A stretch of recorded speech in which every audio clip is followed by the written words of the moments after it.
Hey guys, my name is PJ and welcome to my channel. Today's an exciting topic for a lot of entrepreneurs, a lot of business owners.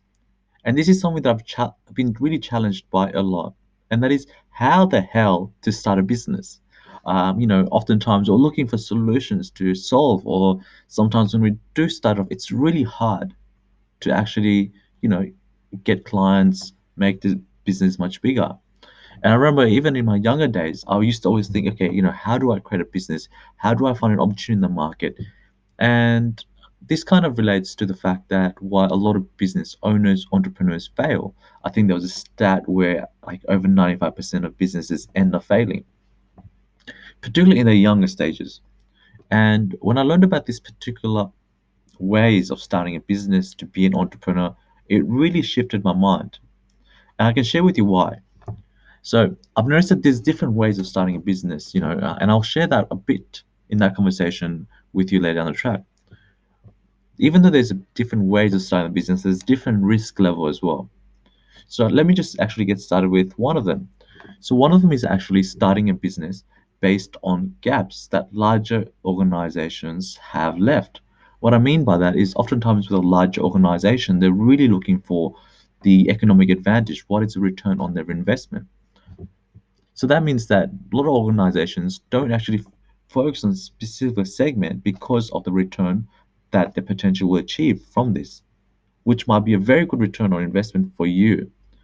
Other ways is because some organizations have left a big market because they're either too lazy or they just have never focused on that. And a good example is actually the body shop, where large organizations they've actually left this market because they just did not see the return on investment and they just weren't bothered. So, if you're in a specific field, maybe look at some of the large organizations and find what the gaps are that make sense for you to enter that market as well. The second one actually is franchisees. So, a franchisee business model, it's very, I guess, it's less risky than other ways of doing business. The reason being is that you've got a large organization and you've got a board member who like a team of people that actually really focus on developing that business. Obviously, the cash involved is much more intensive than other routes, and you don't have as much say as an entrepreneur, as a business owner, based on the policy that's provided. At the same time, I guess the incentive is that it's a very less risky business model, and it's maybe a good way to start to learn about business and a good foot into your door of building your own business empire as well. I guess the third thing is actually the internet business. Internet, the dot coms of the world, selling online, YouTube, a bunch more, where you just start an internet business based on whether it's, doing your own e-commerce business, doing other things like maybe even building a brand and getting money through advertisement. So those are some of the ways that you can actually make money through the internet as a business owner. The fourth one is actually buying a business. Now, a lot of people actually haven't thought about it because, as a founder, as an entrepreneur, you often think of, okay, how do I start a business? And you automatically think of going from zero. What's beneficial of buying a business is, first of all, it saves you a lot of time building that business. It's less risky because it's already proven to actually make money. And third of all, it's pretty much you get all these new clients and those relationships that come with the business, saving you years of time, and it's less risky. So something to consider as well. And it really depends on the industry and the verticals. But if you are looking to have a business straight away with less risk and less time involvement with all the relationship that comes in that business, highly recommend you take that route. Now, the fourth one is I think the one that everyone ends up doing, and that is through starting your own business through innovation.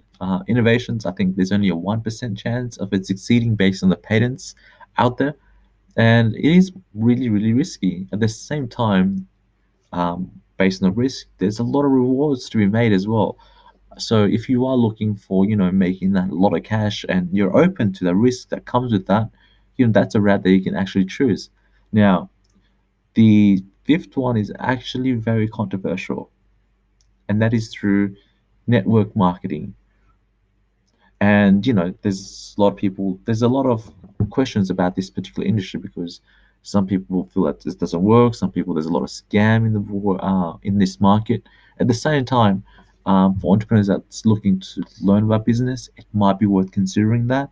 I myself am not affiliated with that particular industry. At the same time, it might be a good way for you to learn about business, quick cash. I do think that you have to do a lot of research to make sure that the organization that you do end up choosing is someone that is credible and ensures that you will succeed in your future. I guess those are the key things. Now, the last one is actually very interesting. When I say it's interesting, and the sixth one is it's about looking at different markets, looking at what's worked in that market, and then bring it to your own geographic location.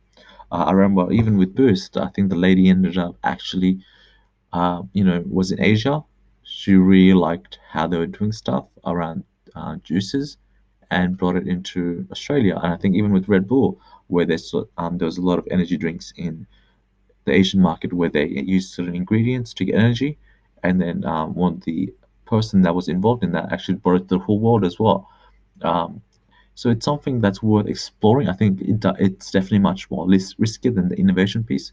So I think what you really got to consider is that there's a different level of risk, and it's really on your choice of what level you want to go into. Obviously, at the same time, you really have to bring your passion, you really have to bring energy and your commitment as well. It'll be good for you to share. What are some of the ways that you are starting a business, or what are some ways avenues that you would like to start your business, or questions around these different models of starting a business and finding an opportunity. I would love to hear your comments below. Let me know if there's any questions you have as well. That's pretty much it for today. Looking forward to hearing from you.